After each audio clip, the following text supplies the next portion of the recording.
Verily, my esteemed dinner companions, let us now indulge in tales as rich as the feast adorning our tables. Luciana, the Florarius, harbors a narrative woven from the knotted roots of the shadowy shades of the Hortus. Pray seduce us with your seductress tale, sensuous Luciana. The account I shall unfold unto you, Trimalchio, among your gracious company of most lovely guests, concerns a shop dedicated to serving the Temple of Flora, located near the Circus Maximus, on the lower slope of the Aventine Hill, a site associated with the plebeians of Rome. The shop was under the proprietorship of Hagamasha, a rotund, perspiring man given to spitting plumbata expletives in the harsh tongue of Scythian merchants. Rarely did a flowery smile ever make its budding appearance upon his sweaty visage, often venting his fervor until his countenance matched the crimson hue of Vulcan's forge, that, or exploding as meant Vesuvius. Within his service were two enslaved souls, Sextus and Valeria. It is Sextus who emerges as the unlikely protagonist of this chronicle. Timid and fraught with insecurities, nigh thin as a haft of a broken rake, and just as short, Sextus bore the burdens of naivety, weighed down by oppression.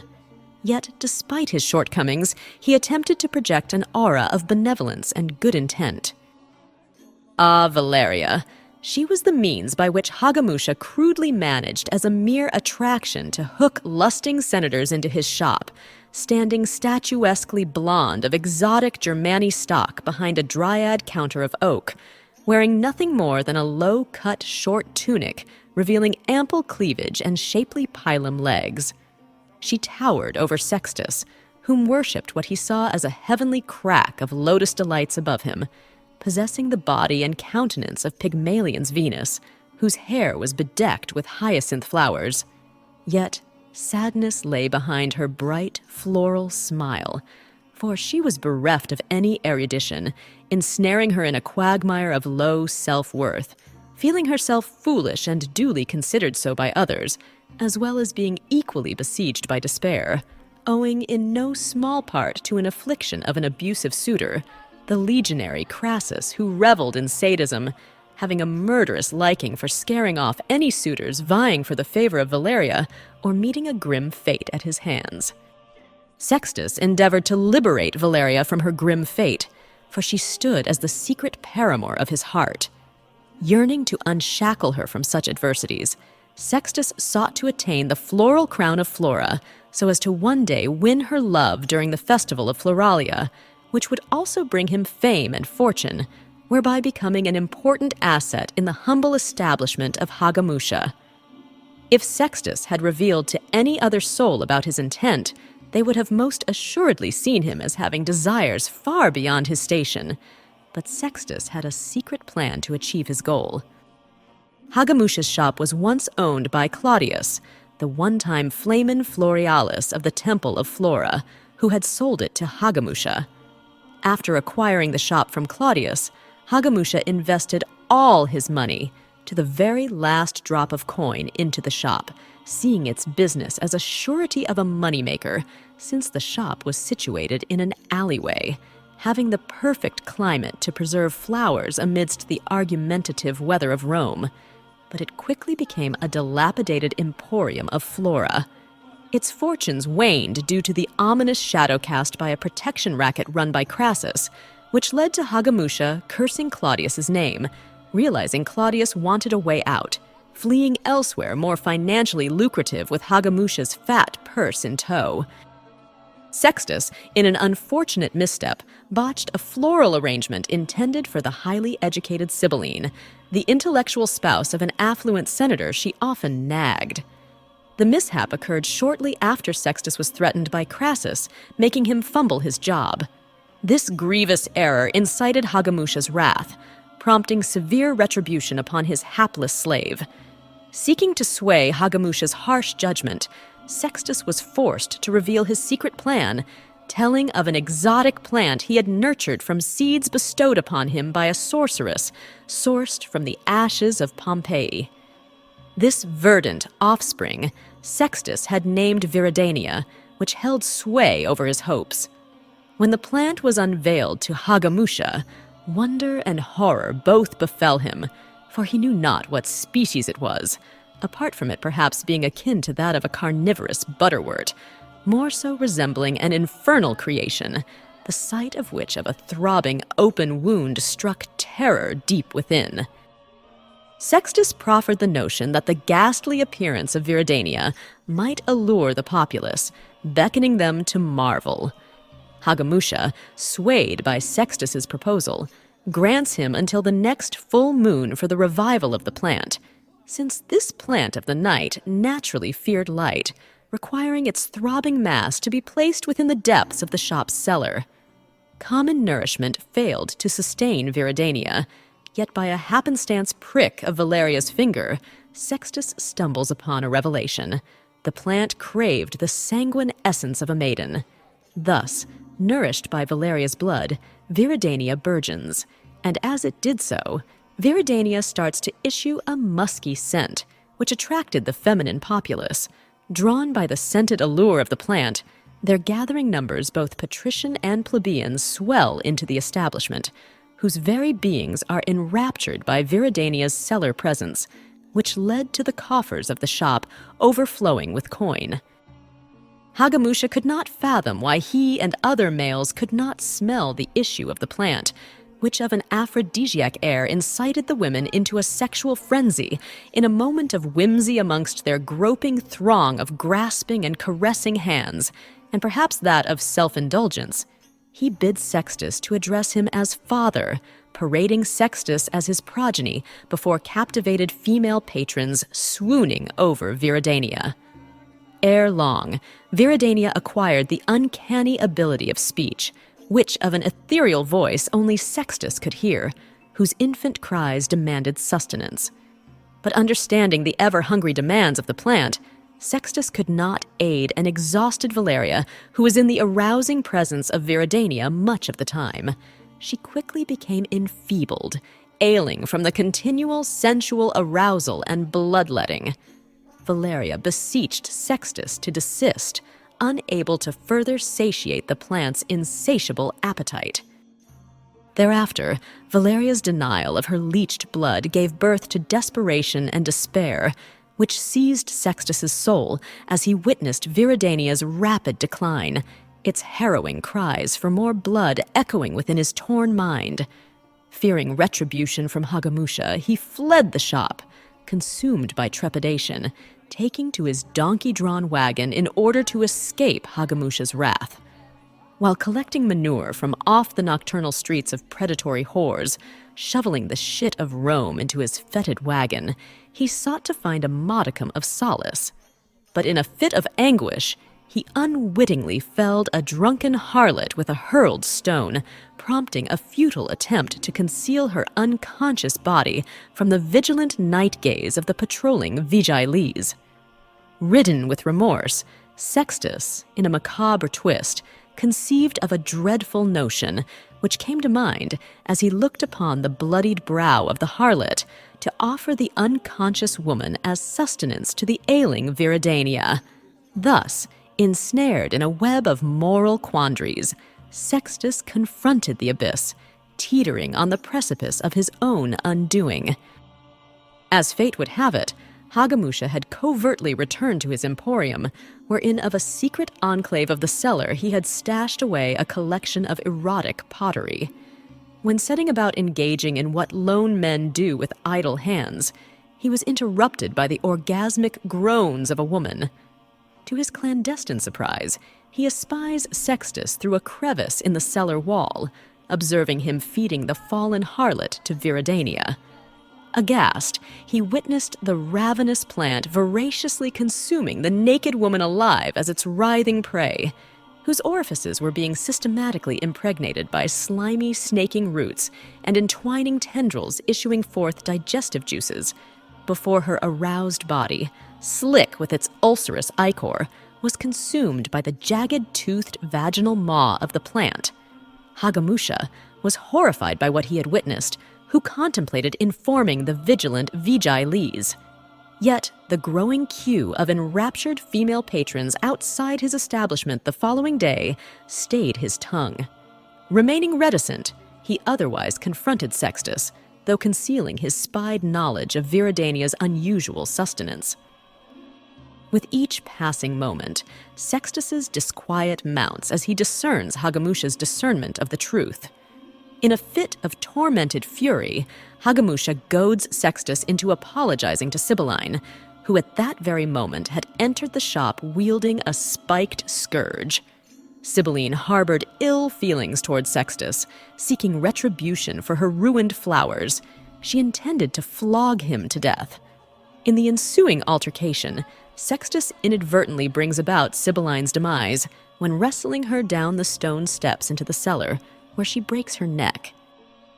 Terrified yet entangled in the unfolding events, Hagamusha aided Sextus in feeding Sibylline's remains to the insatiable Viridania.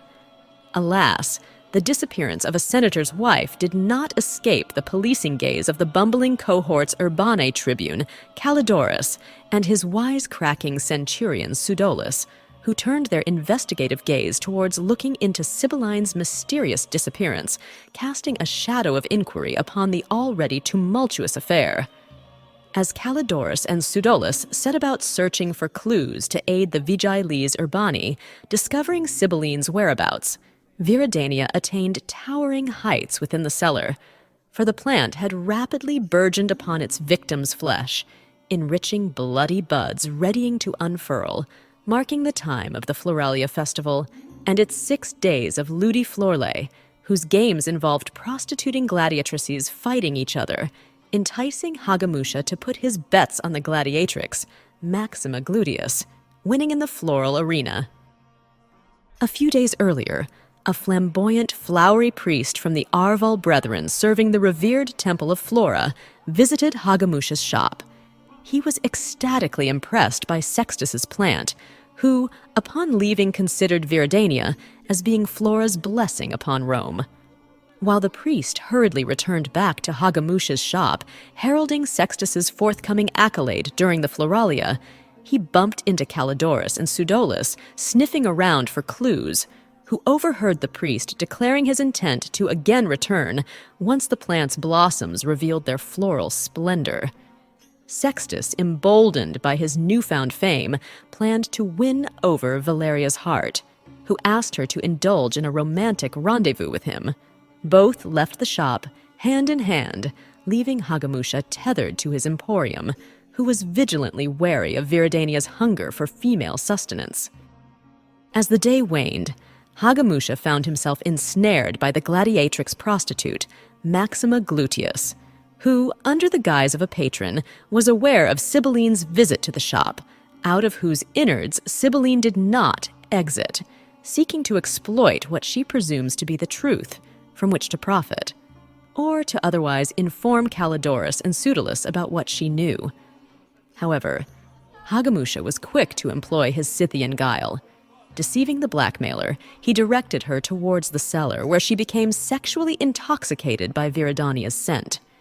In a macabre turn, the plant, at Hagamusha's orchestration, voraciously consumes Maxima's magnificent gluteus. Not far away from the shop, Sextus's romantic rendezvous with Valeria was violently interrupted by Crassus, who drew a deadly gladius upon him in front of Valeria, forcing Sextus to either fight or flee as a coward. Sextus knew he could not take on Crassus, who, without Valeria's love, preferred not to live another moment longer, stood his ground. Sextus bared up his self-sacrificial chest before the angled point of Crassus's blade as he forlornly looked upon a tearful Valeria, aware that Crassus relished the thought of finally fulfilling his death-dealing threat. Then, all of a sudden, Sextus felt Viridania taking control of his mind, making his legs to run, calling upon him to find yet another harlot to feast upon. As Sextus found himself fleeing against his will, he heard Crassus's mocking laughter behind him. Sextus attempted to defy the plant's demands, but Viridania wielded an ominous power over his mind, ensnaring Sextus's will, commanding him to procure more offerings of maiden flesh.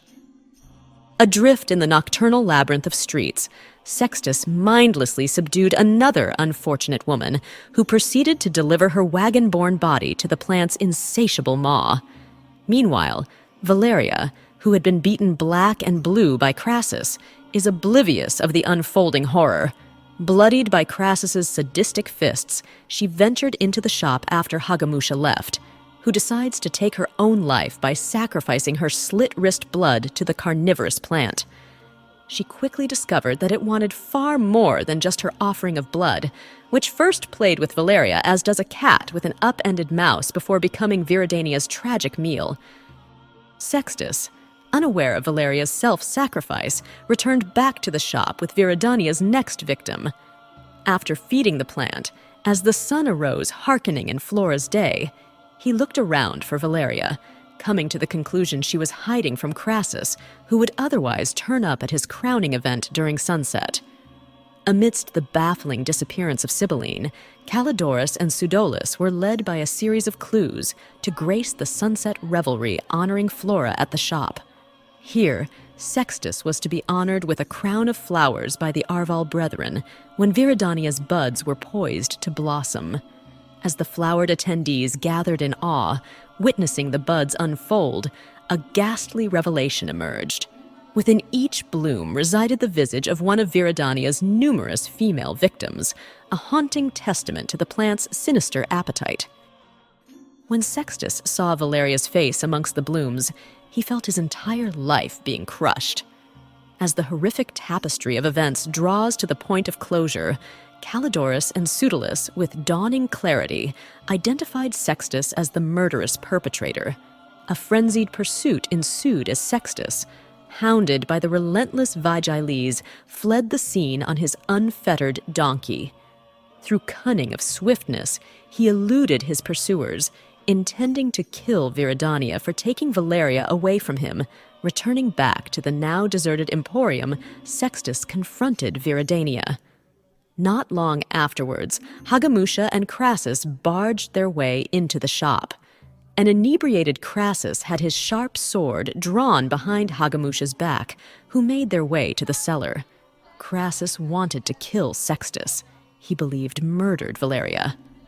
As they both descended the stairs into the cellar, Hagamusha trips up Crassus with his foot, leading to both of them somersaulting down the stone steps, falling upon the same sword. This propelled Sextus to direct all his ire towards Viridania, accusing the carnivorous plant of consuming his love, wreaking havoc upon his life. Yet, to his astonishment, the plant responded not with remorse, but instead with hysterical female laughter. Consumed by shocked desperation, Sextus seized the bloodied blade from out of the impaled bodies of Hagamusha and Crassus and strikes at Viridania. As the plant succumbs to his self-sacrificial fury, an astonishing revelation unfolds. From within its spilt guts emerged an unclothed Valeria, who, with the strength of a gladiatrix, easily wrested Crassus's blade from Sextus's grasp and retaliates, delivering a fatal blow. As Sextus's life ebbs away, he called out to Valeria, saying, "All that I have done was for you, Valeria." And Viridania answered, "Yes, my love, I am indeed Valeria, reborn. But I be far more. An Anthuzai was I, fallen from the flowery stars of heaven as a seed of Flora, born of ash, seeking to become flesh as this, of superb body. I am now she who is the distillation of all those predatory streetwise whores you had sacrificed to me from across Rome, whose carnal wisdom resides within my breast, having the hyacinth head of a knowledgeable sibyl. No more will I be seen as a fool, or to be beaten by fools." As the macabre tableau of a satyr play came to a close, Calidorus and Pseudolus stormed the premises, discovering a naked Valeria standing over Sextus's lifeless body alongside the corpses of Hagamusha and Crassus. Asserting her innocence, she proclaimed self-defense against the murderers. A following interrogation by Calidorus and Pseudolus absolved Valeria of any guilt, when of a basic instinct, she crossed and uncrossed her long pilum legs, making her interrogators hot under their tunics. Shortly thereafter, Valeria took over Flora's little shop of horrors, assuming her new name, Luciana. Hereby ends my bloodflower tale. Oh, don't look so shocked, my dearest Trimalchio. I have no interest whatsoever in eating you, though I must admit, your wife Fortunata and the other esteemed ladies presently attending your party are the most delectable delights on this lavish table of yours. I find myself desiring to hungrily consume.